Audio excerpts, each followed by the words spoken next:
Cryptids, featuring the Nottingham Howler. Hi, welcome to True Creeps, where the stories are true and the creeps are real. We'll cover stories from grotesque gore to the possibly plausible paranormal, to horrifying history, to tense and terrible true crime, and everything else that goes bump in the night. We're your hosts, Amanda, and I'm Lindsay, and we want you to join us while we creep. We cover mature topics. Listener discretion is advised. Hey everybody! Today we are bringing more cryptids to you.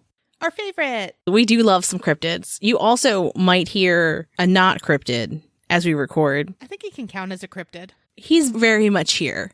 The sightings of him are not alleged. You have seen him. I have seen him. He exists on the internet and not blurry photos. Yeah, but they could think that he's something else if they did see him run by. Harry, what kind of cryptid do you want to be? My animals have cryptid names, like nicknames. Yeah. And he is the Nottingham Howler. You might hear from the Nottingham Howler as we record today. He's got like a thing going on with his eye. He's sneezing. What I don't understand is why you haven't made me a sticker that says the Nottingham Howler with his face. The others are... What's Lenore? I don't think Lenore has one yet. Disrespectful. No, it has to come organically because Ollie is the scream. I think that's fitting. It's very fitting. She's got so much to say. I've actually never met a cat that had this much to say, ever, all of the time. We just call Hallie a jackal. Yeah, I mean, I understand why. But she was on a billboard this last week, and it was hilarious. She's famous now. It was by the stadium, too, even better. It was so ridiculous. Oh, you're fancy. Well, okay, so we're talking cryptids today. We're going to talk about three of them. We're talking about the Dover Demon, the Snallygaster, and the Dwayyo. I just like their names. I like saying Snallygaster. I can't say it enough, frankly. But, you know, out of all of these, I find the Dover Demon the most hilarious. And we'll get into why. So a lot of people think that the first sighting of the Dover Demon was in 1977, but it actually may have been in 1972. And this is in Dover, Massachusetts, by the way. So Mark Sinott and his friends were driving by Channing Pond on Springdale Avenue, and they saw a creature in the woods, but it was kind of at the edge of a pond. They could see it moving in the headlight of the car, and they reported it to police, but nothing really ever came from it. So in this account, I don't really see specifics on how it looks. It's just that they saw something that they didn't quite recognize. The second sighting was in April of 1977, and it was on April 21st. Bill Bartlett, Andy Brody, and Mike Madzoka were all 17 years old, and they were driving together along Farm Street in Bill's Volkswagen. On the road to the side, there are some low stones kind of to the left, and it looks like it's kind of like forms a wall. Yeah. And as Bill's driving, he sees something kind of crawling along the wall. And he's like, is that a cat or a dog? He can't quite make it out. But when his headlights hit the creature, he's like, well, this is not a cat or a dog. It has two orange eyes, and he describes them as like orange marbles. We haven't seen orange before. We haven't. And he also describes them as lidless. We have heard lidless before. And lipless. Or no, is it lipless? Lipless, not lidless. Lipless, not lidless. But these are lidless, and they're shining bright. He can see them so clearly because as the headlights go into the creature, it turns its head and looks directly into the headlights. It's like, hey. Yeah, look at me. Which I find that like extra threatening. That it looked at him? Yeah, well, in my head, it's a slow turn. Oh, okay. It's like, you rang? Yeah, me? You want to look at me? Let's talk about what he said it looked like. So, it's 3.5 to 4 feet tall. We're taller than something. I'll take what I can get. I will take what I can get. And that's, right around the height of a 12-year-old boy, just for context. Perfect. Now I understand how tall it was. You're welcome. Yeah, like 3.5 to 4 feet tall. We're Americans. We need another type of measurement. It's about the size of a 12-year-old boy. If you know, you know. And if you don't, listen to Lake Lanier. Or Antarctica, where I incorrectly do the 12-year-old boy math. I don't know what I was looking at, but I think I was looking at centimeters in that episode because I had down that they were like 148 inches. Like, that's how big. And then they shrink to normal size after. That's how big of a 12-year-old boy is. And I was like, wait a minute. This shouldn't have taken me this long to figure out that is in fact not how tall a 12-year-old boy is. That's centimeters version. But anywho, okay, the Dover Demon is about the size of a 12-year-old boy in height, and it has a really big fucking head, and it's watermelon shaped. Do you have anything that immediately comes to mind when I say that? No. Hey Arnold, immediately. Oh, that's football. That's not watermelon. It's not watermelon. Its head was actually the same size as its body, and it had a skinny neck. That's why. That's why it makes me think, Hey Arnold. And it has skinny arms and legs, but it's got big hands and feet. Like Mickey Mouse? I guess. Per Bill, it looked like a baby body, but with spindly limbs. And it was peach colored and completely hairless. He also said that the texture of the skin looked like wet sandpaper. Oh, how is that a thing to think of? 17-year-old Bill is painting a fucking picture. And honestly, I'm a little bit nauseated as I'm saying it all. It's the hairless peach colored skin. It looks wet and rough. I don't know. So the creature is gone kind of like as quickly as Bill saw it. And he never had the chance to point it out to Mike or Andy. So neither of them saw it. So he sees it, guns it because he's freaked out. And as he's speeding away, he asked Andy and Mike, oh my gosh, did you see that? And they're like, no, but we'd like to. And they're trying to get him to turn the car around. And he's like, nope, I don't want to go back there. I don't want to be near this creature. Absolutely not. And they're like, please. They're like begging him. So finally he's like, okay, fine. When they get back to where Bill had originally seen it, Mike and Andy start screaming, come on, creature, I want to see you, out the window like 17-year-old boys would. Yeah. And Bill was like, can you not? Because he doesn't want to see it again. Yeah, fair. Which I feel like this is probably burned into his head. Right. That night, he dropped his friends off at their houses. He went home and told his dad about it. His dad's like, you can't go out anymore. Yeah, he's like, that's a weird description, Bill. This is a weird way to describe creature.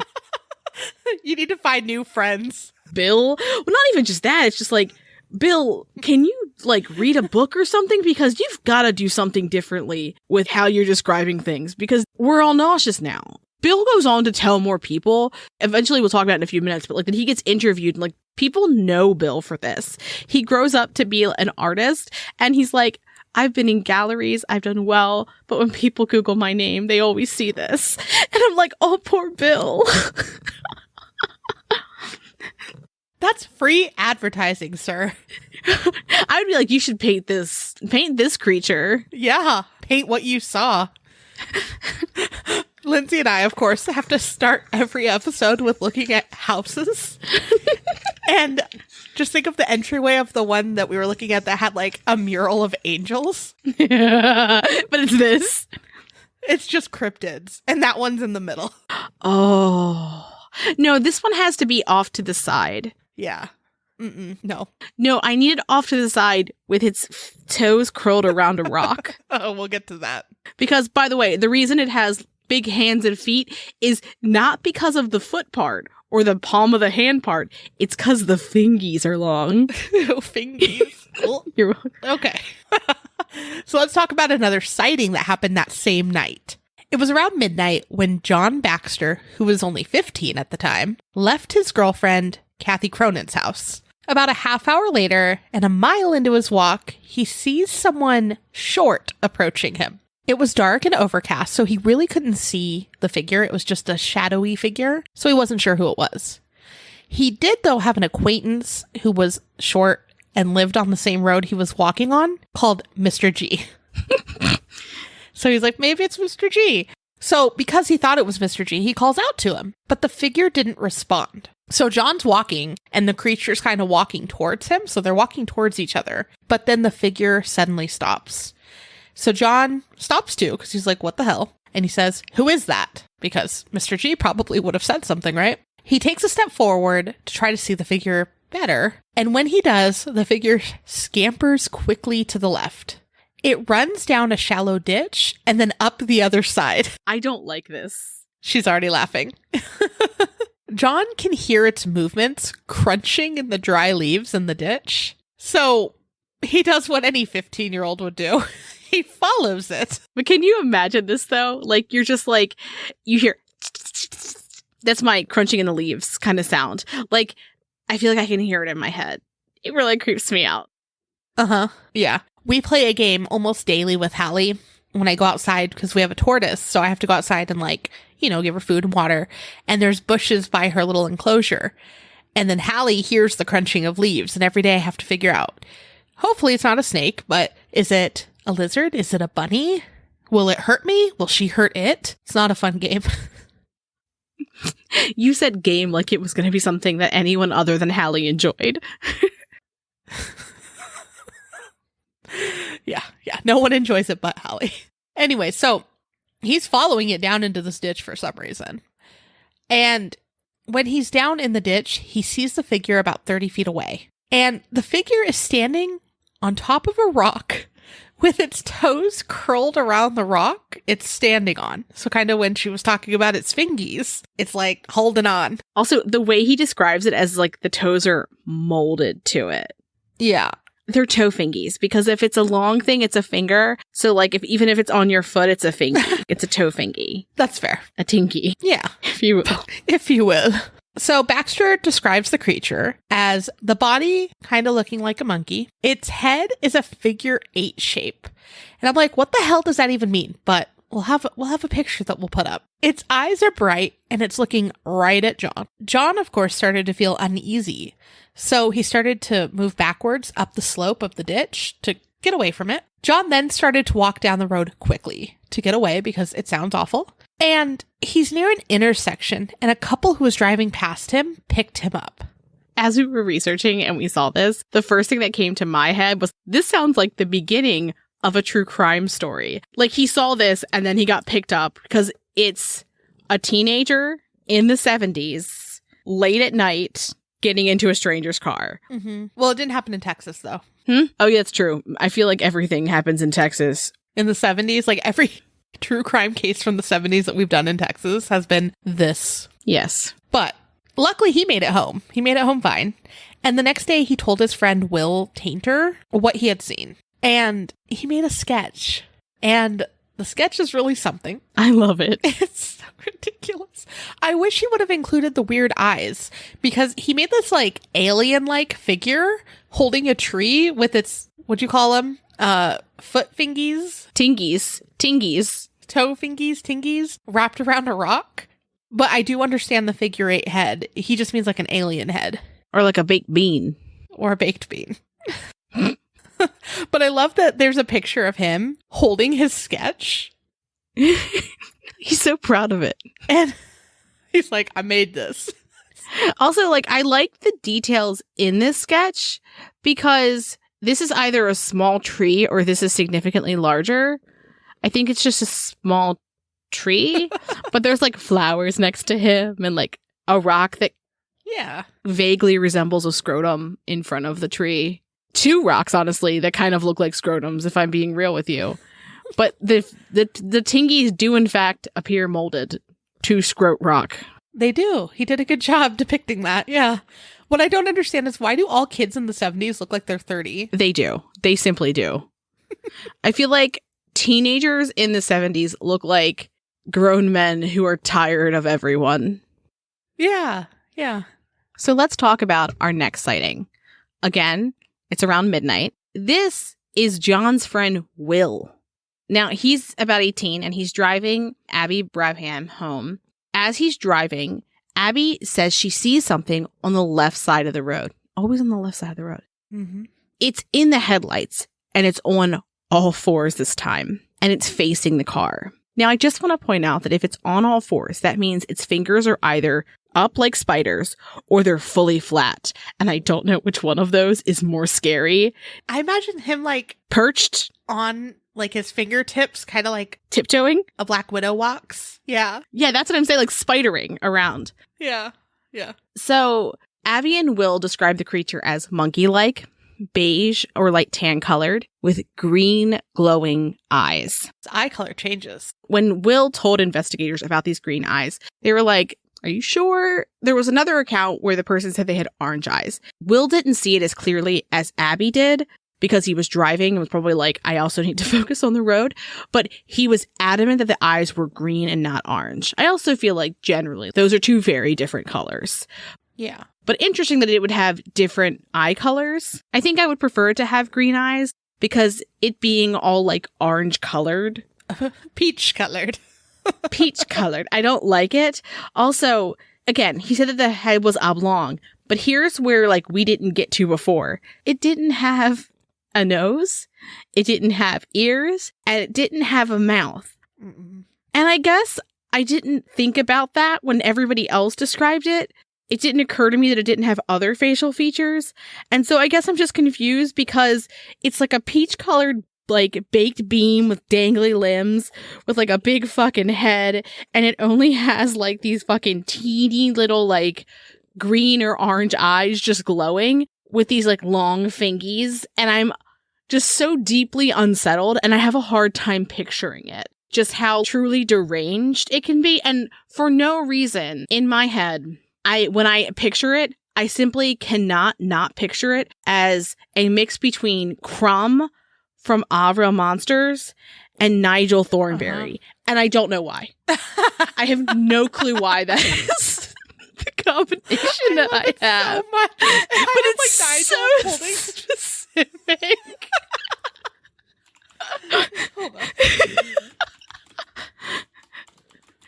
I just don't understand why that's where I go. All I'm thinking of is Nigel Thornberry holding his eyes up. Oh no. Oh no. No, that's what I have forever. Thanks. You're welcome. Everyone, you're welcome. But okay. So remember, Abby sees it more clearly than Will, and she's like, can you speed up, please? So he speeds past it because they want to get away from this thing that's like staring at them and horrifying looking. That's when Will remembers that John told him about the creature. When Will talked about this, he's like, honestly, it wasn't that big of a deal. I probably would have forgotten about it altogether if John hadn't already told me about it. And I'm like, what kind of life are you leading where like the faked bean creature with fingies isn't like sticking out in your head? I just don't know what that would be. But anyway, so as they're driving, Will's asking Abby about what she saw, and he's asking her questions in a way to try to be like, to get her to like change her story, right? He's asking her leading questions to see if she'll contradict what she said earlier. Yeah. And she sticks to her description, and her description, again, matches what John said. As always, don't look up a picture of this. I want people to draw this. I want to see what their Dover demon looks like. Perfect. Love it. Perfect. Continuing on. Let's move on with the Dover demon. Lauren Coleman and Jerome Clark wrote Creatures of the Outer Edge, and Coleman interviewed those who have seen the creature and recorded their accounts. She also spoke with several UFO researchers because the descriptions sounded like humanoid beings. That's why they have the alien head, the figure 8 head. Maybe. I would say that humanoid would require things like a nose and a mouth, but who am I? I mean, not necessary. It's fine. Perfect. So she spoke with Ed Fogg of the New England UFO Study Group, Joseph Nyman of the Mutual UFO Network, and Walter Webb of the Aerial Phenomena Research Organization. Those that had sightings didn't seek out the media about what they had seen. Adults within the community believed that the kids saw what they had seen. I think that's fair. You kind of have a sense of how scared a kid is. I think it's more a sense of there can't be more of this bullshit out there. That's fair. They're just like, there's one. All right, I can't handle two mentally. There's one. It's also unlikely that it was a hoax from a third party, because how would they even do that? Especially, I mean, I know some of it happened the same night, but various accounts, it would be really tricky to set up. It was the 70s, and like the creatures in all accounts moved. Right. Ran through the ditch. Others, though, had suggested that perhaps they saw a baby moose. Which makes me wonder if that person has ever seen a moose, because we have a bunch of pictures of baby moose in our outline, and they are the cutest fucking things. The best part of the research was looking at baby moose. Baby meese? Look at it jumping. I don't know. I think it's moose. I know. I mean, they do have stupidly long legs, but they don't have fingies. They do not have fingies. And they also have a nose and a mouth and ears. So... Yeah. And, the crazy eye color, I think, is missing. Yes. So, per Coleman, there was an uptick in strange occurrences, and often the sightings were connected. Sounds familiar. Yes. Now, I mentioned it earlier, but Bill Bartlett was interviewed in 2006, which was 29 years later, and he stuck to his story. He says that it wasn't a hoax, and that sometimes he actually did wish he had made it up because it's embarrassing. People still look at him and still look him up and see that. He also said that a year after his initial sighting, he was parked in a car with his girlfriend when he heard a thumping sound hit his car, and then he saw a small creature skittering away. Oh, no. So he wondered if perhaps it was the creature again, but he was like, it could also have been someone playing a prank because everyone had knew this story. Right. Do you believe in the Dover demon? Do you think it exists? I mean, I don't know. I haven't seen a lot of people talk about this particular cryptid compared to the other ones. I honestly think they just haven't heard about it. I think we're going to bring the Peachy Bean some notoriety. That's what we're renaming it. The Dover demon is not good. He doesn't sound demonic at all. He just sounds weird. Like, this sounds, I have no reason to believe this, but to me, this cryptid is like a peeping Tom that breathes very heavily. And there's no reason for me to think this. Nothing has told me this. No one has seen this. But in every cryptid story, we typically have like, what do they do? Right? Here, it's like, exist and scare teenagers. I need to think that they're like doing something more suspicious. They're like climbing up on windowsills and like you look outside and you see the glowing eyes and like the weird bean head. But it didn't have a mouth, so how could it be like breathing really weird? That's part of the magic. Oh. Where is it breathing from? You don't know. Its eyes, clearly. Maybe it's got a blowhole at the top of its head and you just couldn't see it. Oh, that made it so much worse. Perfect. Love it. Oh my God. And that's why it's all wet, because it drools down. That's where, wet sandpaper. Yeah, that's where the slickness comes from. Oh God. You're so welcome. You're so welcome. What an image. In your drawings, feel free to include it with or without the blowhole.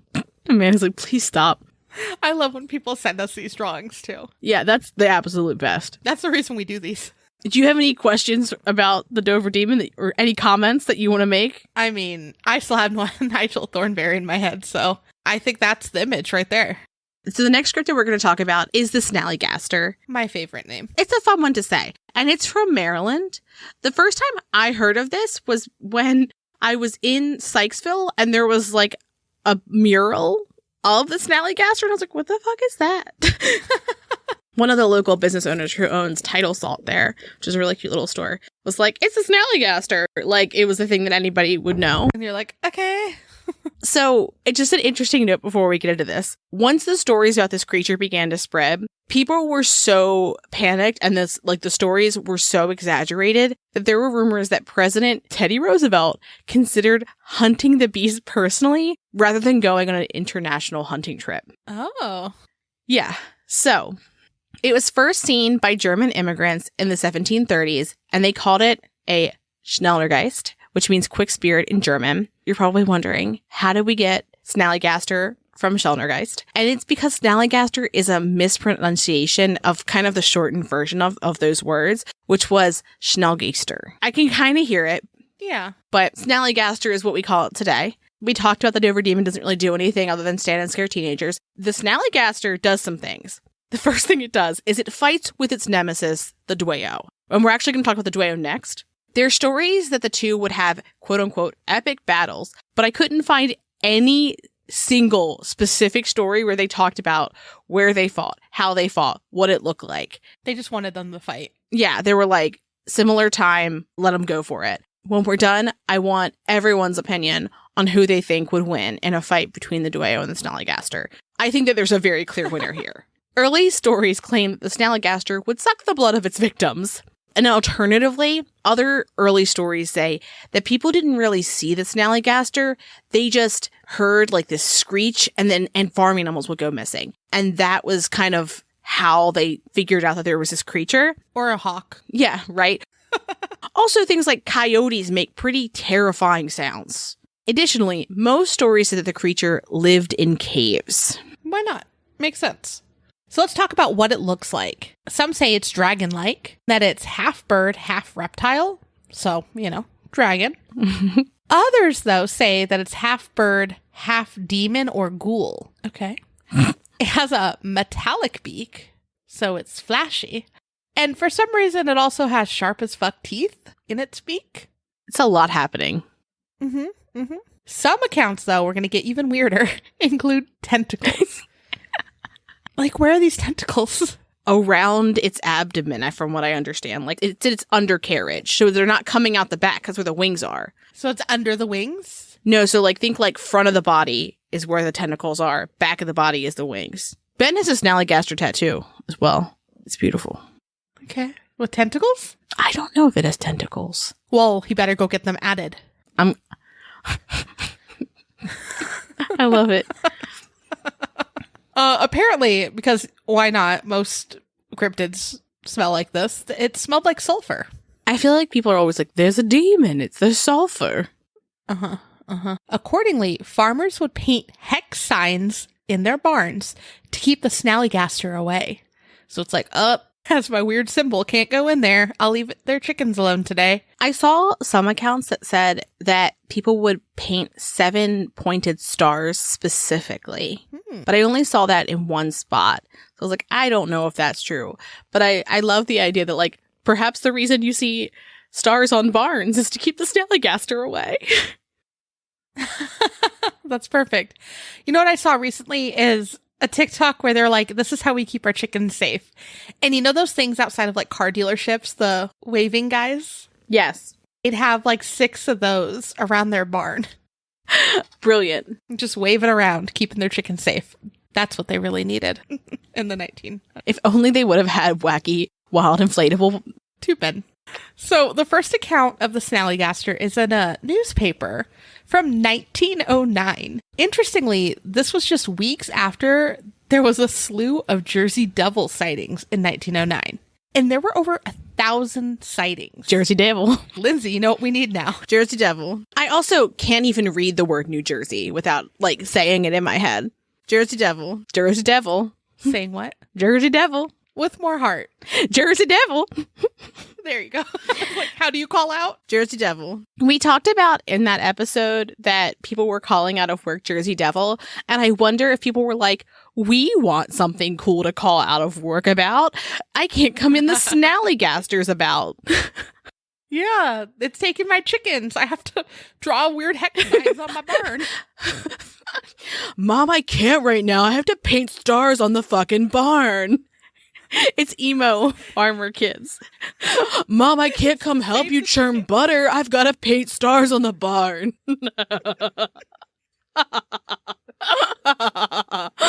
Do you love my moody 1900s teenager emo boy voice? That's a good accent. That's a fresh one. Yeah, you heard it here first.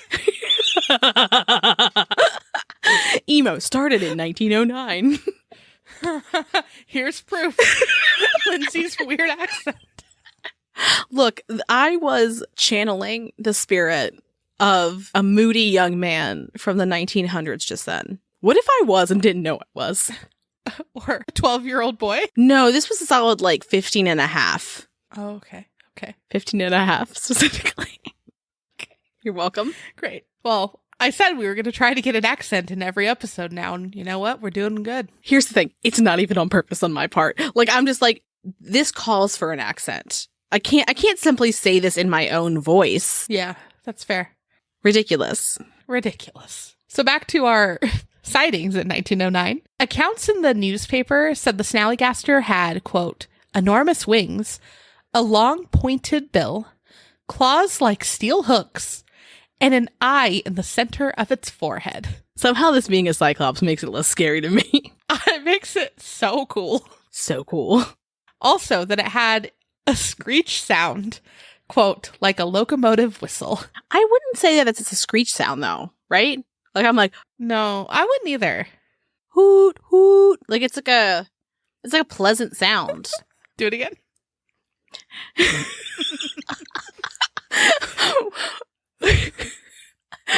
wrong with me? Like, why do I always do this? I do any type of sound effect. Hoot, hoot. That's how it's going to end the episode. Like, I sound like a... I sound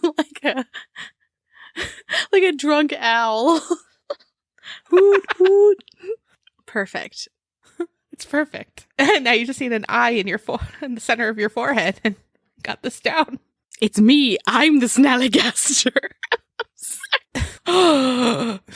Your skincare routine must be perfect.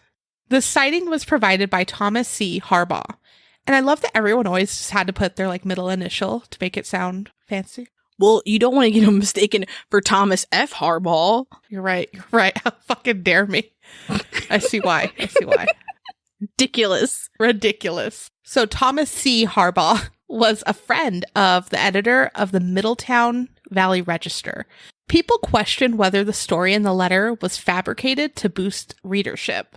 I mean, maybe, but that sounds like a lot just to get people to... Well, I think that it's partially because it came soon after the Jersey Devil sightings. That's fair. I also think that, like... Again, I think you were right. You were onto something. They just needed a reason to call out. They were looking for a way to call out of work, or for a reason to paint some 6 stars on their barns. And Thomas C. Harbaugh is like, I got you. I also think that generally when people hear someone else give an account of something unbelievable, they're more likely to do it. So I wonder if it's perhaps more of that than anything else. Because for the Dover Demon, Bill Bartlett, right? It was his account for years. Everybody thought it was the first one. And then, someone took the account of Mark Sinat, who was like, oh, yeah, I saw it like 5 years before that. And so he wasn't the first person to say it. I was cool before it was cool. Peachy Bean. He's Southern now, by the way. Perfect. Love it. In February of 1909, an article in the Valley Register in Middletown recounted that the Snallygaster snatched up a man, bit the man in the jugular, and completely drained the blood from the body, then dropped his body on a hillside. Very specific. It escalated very quickly. I would imagine that for that to be a thing that happened, you would have lots of different witnesses. I was in the barn where there wasn't a star painted, and I saw this man get scooped up. Or I was tending to my goats when a man dropped from the sky into my farm, completely exsanguinated. It's just kind of this like complete story with like a bow on it, which I think is a little bit interesting. Yeah, they would need more proof, like the man's name and someone maybe disappeared, or yeah, they had to bury someone. Yeah, anything really. I don't know. So the story spread after that, and it feels almost like a game of telephone, like each occurrence has more and more happening with it. Well, also more features to this creature. Now it drinks blood.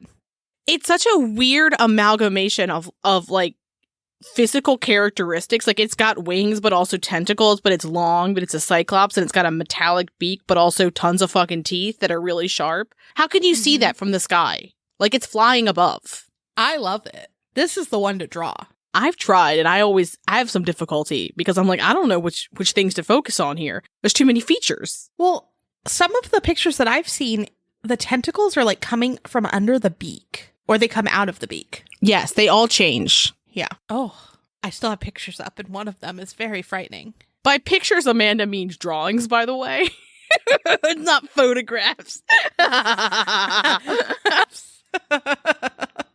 This is a photograph, clearly. I don't like that. No, it is frightening. That looks like if a penis came to life. I am not wrong. We're just going to leave a weird silence there. I'm, again, not wrong. I hate it. So this thing got out of hand, and the Smithsonian offered a $100,000 reward for the Snallygaster's hide. That's more than $3.3 million in money today. That's crazy. It's an expensive hide. It is. So after the articles were published, there were sightings all over.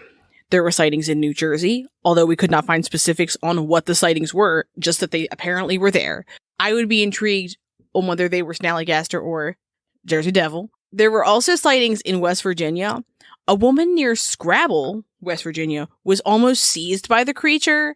And also, in case you were wondering, the game Scrabble is not from Scrabble, West Virginia. It's from Dodgington Town, Connecticut, because I needed to know if Scrabble was named after Scrabble. Yeah. Additionally, in West Virginia, someone in Sharpsburg found it in their barn where it had laid an egg. Clearly, there was not an emo farm boy there painting stars. Right. But apparently, the egg was the size of a barrel. Oh. And, just in case you were wondering, that means the egg was about 3/5 of a 12-year-old boy's height. Okay. It's a big fucking egg. Yeah. Another sighting that wasn't in West Virginia, but I couldn't find where it was, said that a few lumberjacks found one of the Snallygaster's nests, and the egg was big enough to hatch a horse. So, is that a new unit of measurement, that it's big enough to fit a horse in it? Yep. Mm-hmm. And I said, a horse or a foal? A full-grown horse or a baby horse? Because those are two different sizes. Horse. They said horse. So that's a big egg. The nest itself was on a high cliff, which was interesting because a lot of times lore said that they lived in caves. Well, if rescuers down under taught me anything, that was an eagle's nest. The Valley Register also wrote that a man had written to them claiming that he had seen a horned creature with massive wings and a 20-foot long tail. And again, that tail was about 4.13 12-year-old boys. That to me sounds like the Jersey Devil. Everything sounds like the Jersey Devil. It does, but horned creature, long tail, big wings. Mm-hmm. Wings, yeah. They didn't say llama face, but I'll allow it. Sure. Sometimes in the descriptions and or drawings of the Snallygaster, it looks snake-like. Mm-hmm. So I could see how perhaps they would think that the tail was the tail and not the body. Yeah. So, interesting. So have you seen this? Of course. My husband's arm. You don't even know if it has tentacles. You haven't even seen his arm. I've never seen my husband's arm. Not once in my life. Keep your skin covered. Isn't that the rule? You made us dress in turtlenecks and long sleeves. Yeah. I thought that was just a rule. Yeah. That's everyone around me has to wear long sleeves all the time. Mm-hmm. Mm-hmm. You've been reading that weird book again, haven't you? What weird the etiquette book? Oh my gosh. Oh my gosh. What was that? The Strange Medicine. A skirt above the knee? What are you, a common whore? It didn't say it, but it did not say that, You're welcome. We're getting a lot of accents today. So many accents today. It's perfect. What a ride. So let's talk about some more Maryland sightings. A man found the Snallygaster cozied up near a brick-burning kiln in western Maryland. It made a loud screech when it woke up and it flew away. But he did not say that it sounded like a locomotive. Hoot, hoot. Here's my thing. I love the idea of any creature being woken up mid-sleep and being like, ah, and then just running, like fleeing. Running away. Yeah, imagine if every time someone woke you up, you just screeched. People would stop waking you up. They would. Maybe I should. Yeah, that's what I'm saying. Learn from the Snallygaster. She's got good boundaries. What would the Snallygaster do? Oh, that's a t-shirt right there. What would the Snallygaster do? Amazing. Yep. Mm-hmm. Oh, that'd be a cute little logo right there. Yeah. I want that. Okay. A little button. We could make those word bracelets. You know what I mean? Yes. So in Carroll County, 3 men claim to have fought the Snallygaster near a railroad station for about an hour and a half before they chased it into the woods. Are they just fighting trains? I feel like the average person should know the difference between a train and a cryptid, but as I'm saying this, it's because of the locomotive whistle. Is that the connection that we're drawing here? Okay, that makes sense. I was like, I don't think anything said it looked like a train, but maybe they fought trains and it was just driving by. They were just very intoxicated. Yes. It was also seen flying in Hagerstown in an area called Lover's Leap, which is south of Middletown. Charles F. Maine, an ice cream entrepreneur. Best job ever. 10 out of 10. Saw the creature flying about 25 feet off the ground in Braddock Heights. He said that it had about a 12 to 14 foot wingspan and that it had arms or tentacles that would unfurl and then draw back up. He speculated whether it had an octopus in its mouth. And just because everyone's wondering, that's about 2.5 12-year-old boys in wingspan. Also, new descriptor. Charles also said that it changed from black to white. Now we're going to get to my favorite part. I knew you would love it. So, lastly, it was seen flying between Gapland and Burkittsville. Apparently, it laid another large egg there. And all I can think about is that the Blair Witch had this as a pet. Can I tell you, that is also where I went with it, was that it was her pet, not that she hatched from that egg. We could have also gone that route, but we were like, no, the Snallygaster is her pet. Yeah, of course it is. That she feeds octopi and it flies around eating them. Scaring the townspeople. They have so many octopi in Burkittsville. She feeds it octopi so they can fly around and eat them to scare the ice cream entrepreneurs. She did not want them moving into Burkittsville to ruin her plans. Not the ice cream entrepreneurs. Everyone knows Clearly, the Blair Witch hates ice cream. Everyone knows that the Blair Witch is an egg custard girly.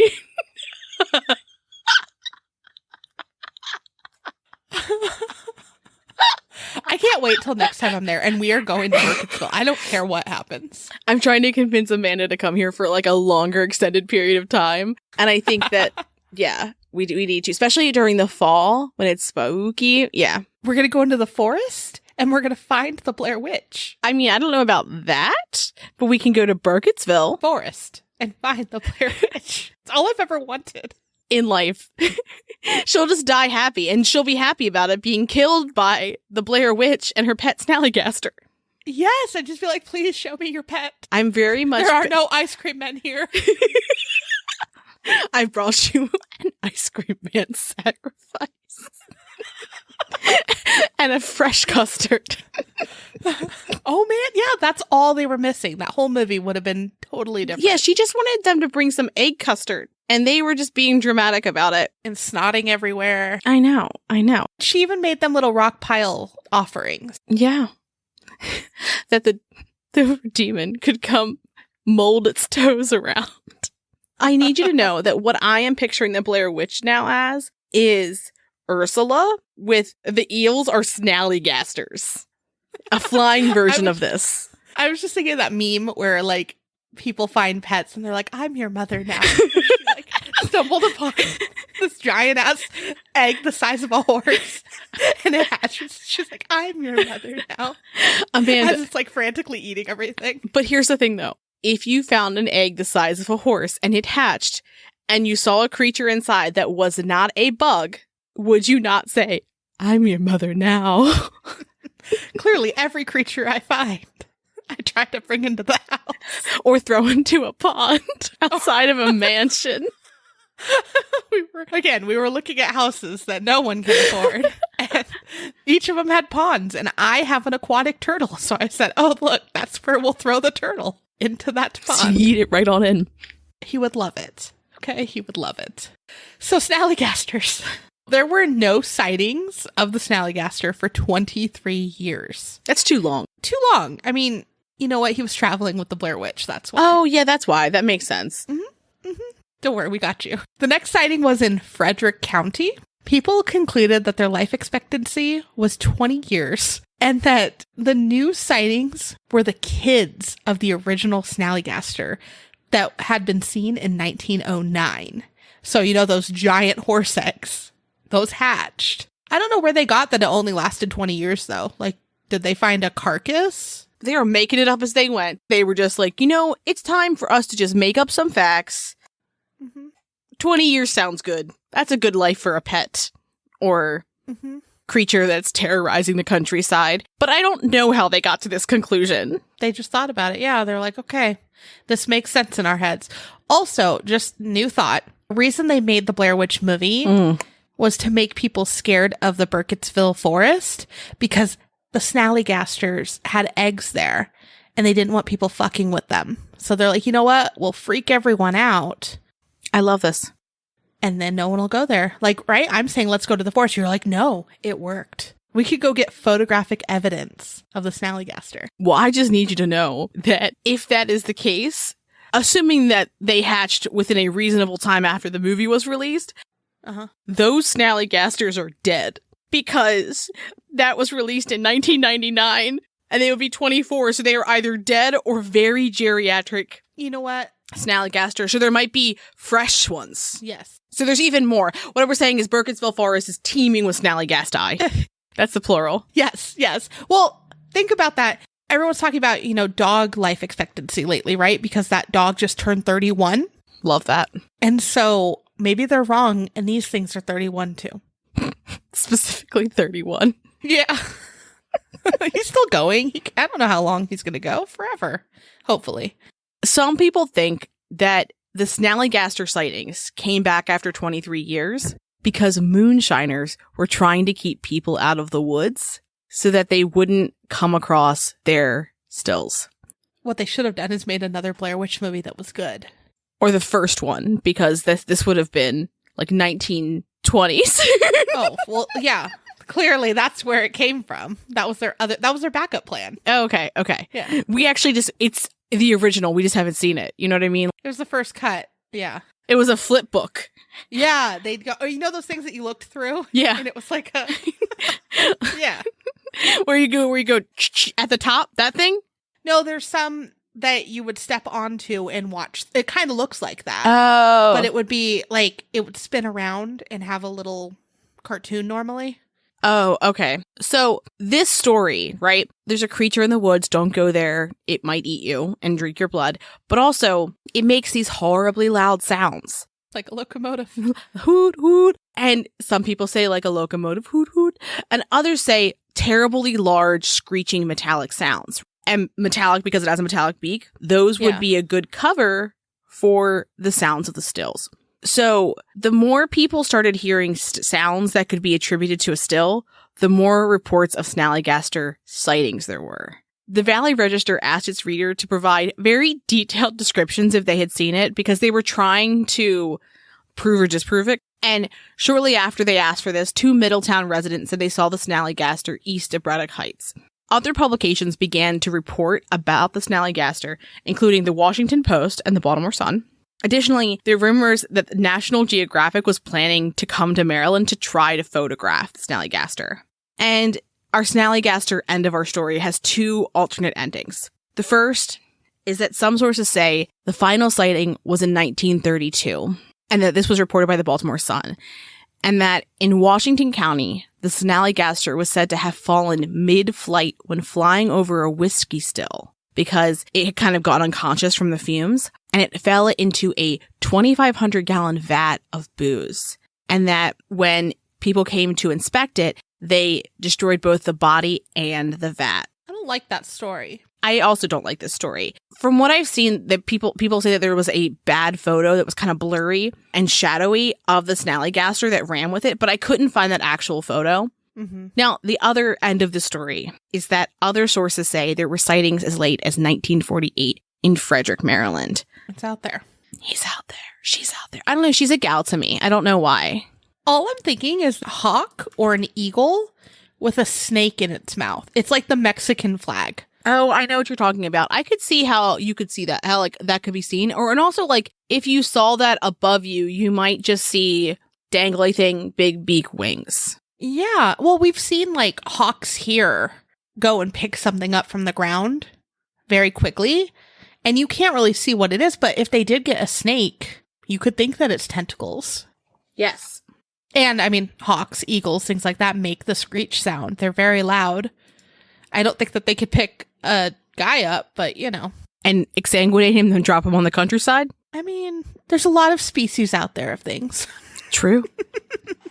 But I feel like it should come from the ocean. Yeah. See how sad I was? Yeah. So let's talk about our third and final cryptid of the day, the Dwayyo. The nemesis. And this was also in Maryland, and I just don't understand why, if there's so many cool things there, why you're not sending me photos of them daily. What else can you be doing? I don't have a job. This isn't where I live. It's in places that are like an hour-ish away. An hour is nothing. I'm sorry, I failed you. I drive an hour all the time to go anywhere. And it's less important than finding these creatures. Cancel your plans this weekend. This is what you're doing. You're very right. This is what I'm doing. I'm not watching my niece and nephew. I'm Nope. Take them with. Snallygaster searching. Yeah. Let's talk about the Dwayyo. What he looks like. Wolf-like. Dog face. Dark fur. Bipedal. Uses its front legs like arms. And, 6 feet tall. Which would be about 1.25 12-year-old boys tall. What I like about this one is I'm like, is it just like a werewolf? Like a wolf man? Like that's what it is, I think. And yeah. I'm like, interesting that it has its own thing. Right? I mean, it sounds like a stray dog that I would take. I'm your mother now. There are like 17,000 different goat men. So to me, I'm like, oh, it's just like the Maryland werewolf. Yeah, yeah. So its first sighting was in 1944 in Middletown. And along with the others, that's where everything happens. You need to move to Middletown. I have no idea where that is compared to you, but I feel like everything's right there. It's an hour and 10 minutes away. Okay, so like right next door. Anyways, so this first sighting in 1944. When they saw it, they also heard the creature make a frightful scream. Very dramatic. And there were footprints that matched the description of the creature. Like paws. If I know anything about cryptids, it's that they have to scream. If they're not screaming, they're not cryptiding. They're doing it wrong. Or they're choo-chooing. Hoot, hoot. It works. It works. So the first publication was on November 27th of 1965 in the Frederick News Post. A man who used the alias of John Becker described an altercation between him and the Dwayyo in the woods near Gambrill State Park. It was getting dark. John went outside to investigate a noise that he had heard from the inside, which you don't do. That's where I went wrong first. You just let those noises outside be noises outside. That's not your business. So as he turned the corner of his home, he saw something moving towards him. John described the creature as comparable to the size of a bear, long black hair, not fur, and a bushy tail. So like a long-haired bear is what I hear. Emo bear. Not to be confused with the emo farm boy, who's 15.5. Right. The creature was growling at John like a dog or a wolf. When the creature got closer to John, it stood up on its hind legs and attacked him. John and the creature fought until it ran back into the woods. I don't know how you'd fight that. I don't either, but my other question is, like, don't some types of dogs or wolves jump up onto you and stand on their back feet when they're lunging at you? So, like, It's not that it's walking, it's that it's lunging. Yeah. It's not that it can normally stand up on its back feet. It's just it's balancing its body on you mid-attack. Right. Also, these men are doing a lot of fighting cryptids, allegedly. Right. And or trains. And or trains. Hoot, hoot.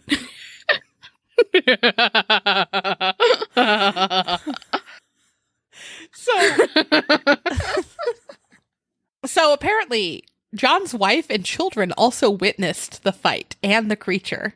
John called the police and told them about what had happened, and he called it a Dwayyo. And I love the picture of it. There's a depiction based off of John's description by Ed Mull, and the picture just looks like a weird fox standing up. Like a fox squirrel with boxing arms, like an old-timey fight. Yeah, I love it. I'm loving these artist renderings in these. These are flawless. Only second to the Loveland Frogmen. That's fair. So the newspaper also provided the account to police, who attempted to investigate. I'm not sure how. They're like, it's gone. What do you want? Sergeant Clyde B. Tucker said that he could not find John, and the address that he provided didn't exist. Suspicious. Very suspicious. In December of 1965, in Jefferson, a woman called state police to report that a creature unlike anything she had ever seen was chasing her cows. She said it was dog-shaped, brown, and the size of a calf. An officer went out to investigate, but found nothing. It was literally like a Great Dane. That's all that I keep thinking is that, like, this is just like a dog or a wolf or a bear. When you call bears cryptids, that makes people think that other things that are real don't exist because they're like, it's just a bear. Or perhaps bears don't exist. It was a thick cat, thin bear. Yeah, I think this would fall. Where would this fall on the thick cat, thin bear spectrum? I think right dab in the middle. Right in the middle. Yes. This is, in fact, a thick cat and a thin bear. It really is. Like, it's a creature unlike anything I've ever seen before. And it was chasing my cows. I mean, absolutely. I'm imagining this police call. Obviously, we have no reason to think that this was Clyde again. We're not even in the same county, by the way. But it's Clyde, again, investigating. And she's like, Sergeant Clyde, there's a creature unlike anything I've ever seen before. And it's chasing cows. It's dog-shaped and brown. He's like, perhaps it was a dog. And it's the size of a baby cow. Did your dog get out, ma'am? Ma'am, is it a dog-shaped dog chasing your cows? Well, I've never seen that breed before. Ma'am, have you been hitting the sauce again? Again. It's not their first time. She calls him every day. They've been to this property. They absolutely went out to, quote unquote, investigate. Typical Maud. You're welcome. I like her name too. Yeah. So a year later, in the summer of 1966, a man who referred to himself as Jim saw a Dwayyo on the edges of Gambrill State Park. Jim was heading to his campsite when he saw the creature, and he described it as shaggy, two-legged, was about the size of a deer, triangle-shaped head, pointed ears and chin, and dark brown. Triangle-shaped head. Interesting. I don't know anything. What has a triangle-shaped head other than Pyramid Head? Well, if you think about like how like a deer? Dog or a wolf's head is shaped, like look at that picture again. That is technically a triangle. I guess. If you think nose to tip of the ear to jawline. So it was a fox? It's not the best description, but it's also, at least I can picture it in my head, you know? Like, it's not the Dover Demon. It's not, I need to stop calling it that. It's not the peach bean. So Jim said that when the creature was near him, it screeched and then it backed away. Typical. Jim said that its legs, quote, stuck out from the side of the trunk of the body, making its movements appear almost spider-like, and then it backed away. Mm-mm. Hate that. Don't like it.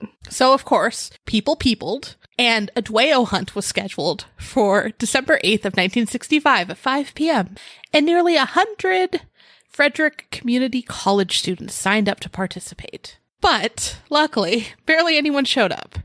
And not surprisingly, the hunt was a failure. So then, in the fall of 1976, in Frederick, near Thurmont, two men were driving on a private road off of Route 77 when they saw a creature run into the road right in front of their car. They described the creature as at least 6 feet tall, inclined forward because it was moving quickly, with a large head, the profile of a wolf.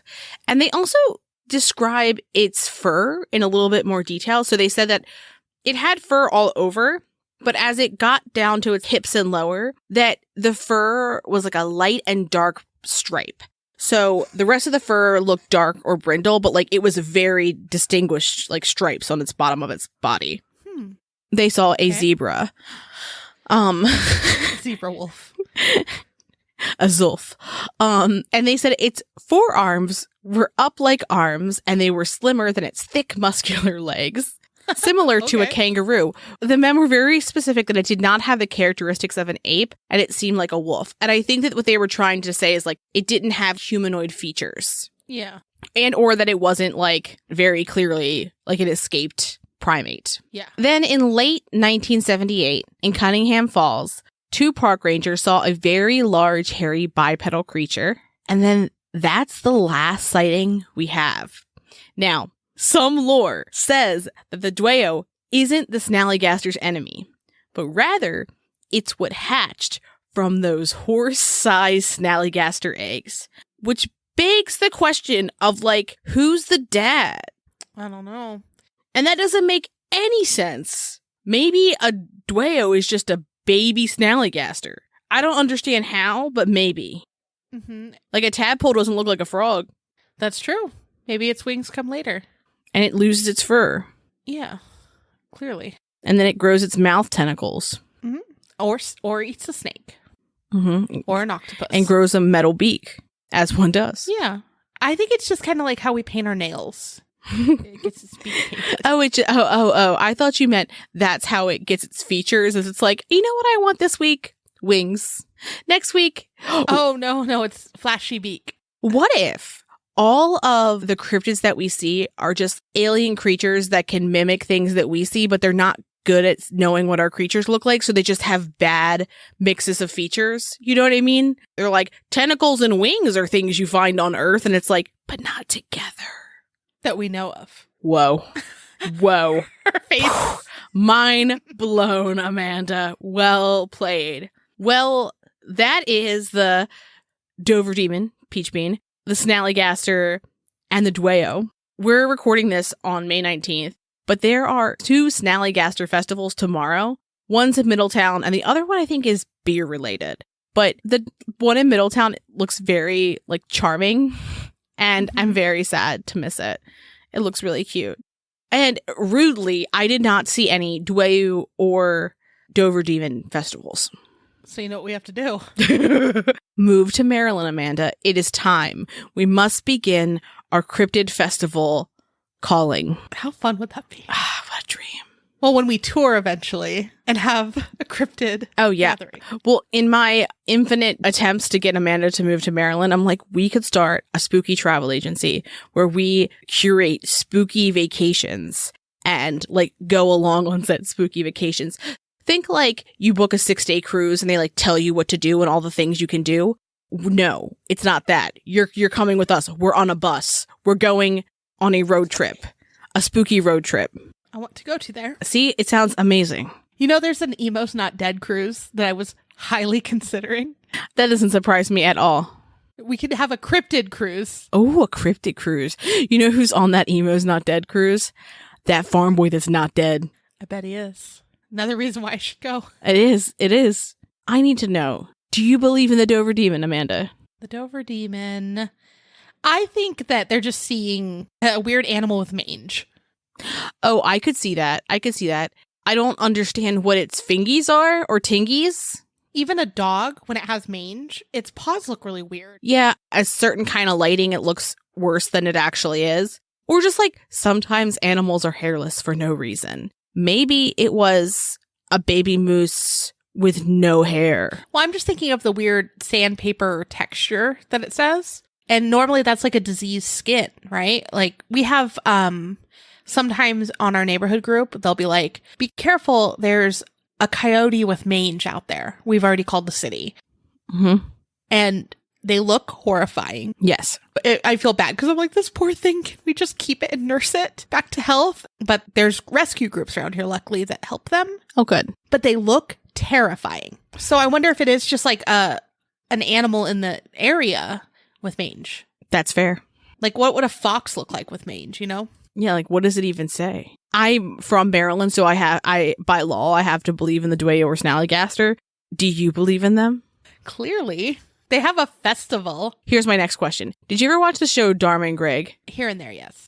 Are you aware Dharma's dog had a dog? No, I don't remember that one. Okay. The Blair Witch's pet Snallygaster has a pet, and it's the Dwayyo. Aw, cute. That's what I like to think. That's how this is working. I think that's fair. I think that works. Mm-hmm. Well, if you want to draw any of these majestic, magnificent, inexplicably wet-looking creatures, send them our way. We'll send you a sticker, too. Yeah, we'll always bribe you with a sticker. Always.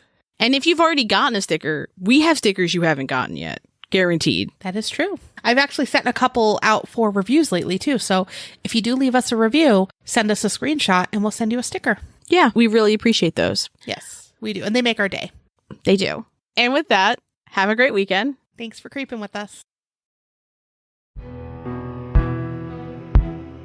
Thanks for listening. And as always, a special thank you to our patrons who support us via Patreon. Please see the link in our show notes to learn more about how you, yes you, can begin to haunt the dump, guard vortexes, or even become a scorching Sasquatch. Ooh. Also in our show notes, you can find the link to our website, more information on our sources, our social media handles, and our merch store. We'd love for you to keep creeping with us. So if you like this episode, please subscribe, rate, review, and share the show with your fellow creeps and or ghosts. I beg of you.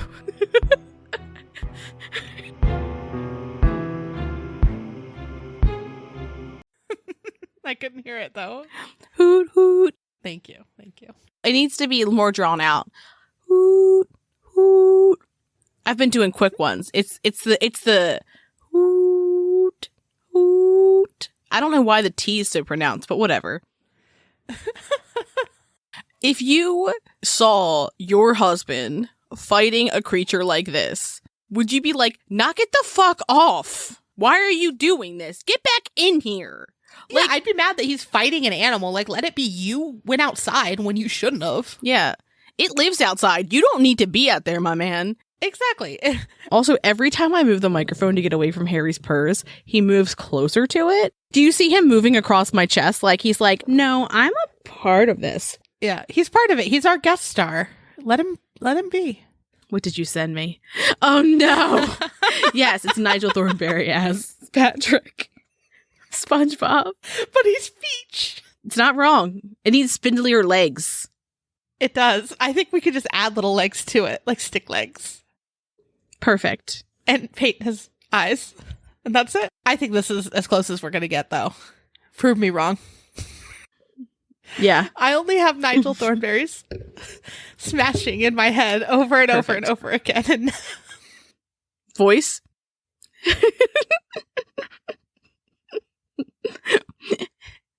The Wild Thornberries is underrated.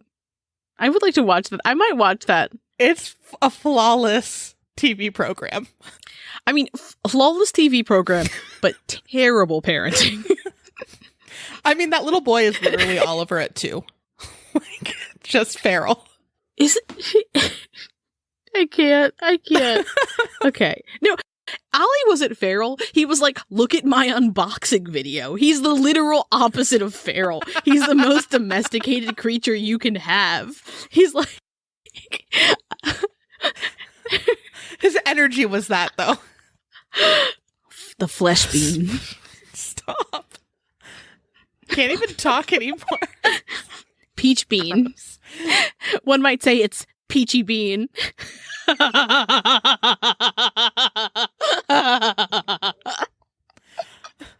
This is why our recordings take 4 hours.